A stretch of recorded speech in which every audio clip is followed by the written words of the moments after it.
Ayun o. Gabi na. Oras. Alas 6:30 ng hapon. Ayun o. Ito yung huli ko. Mula alas 4 hanggang alas 6. Ayan o. Siguro mga 3 kilo.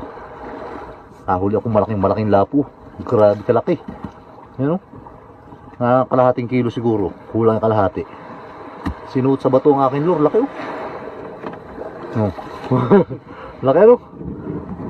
Nagadala. Laki. Si Franco. Kami mag-iihaw muna dito sa aming campsite.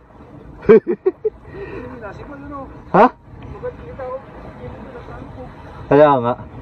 Hindi si Frank nakapagsibiran, nakapamiwas. At nakondo siya. Nalubog ang kanya sibiran. Ano?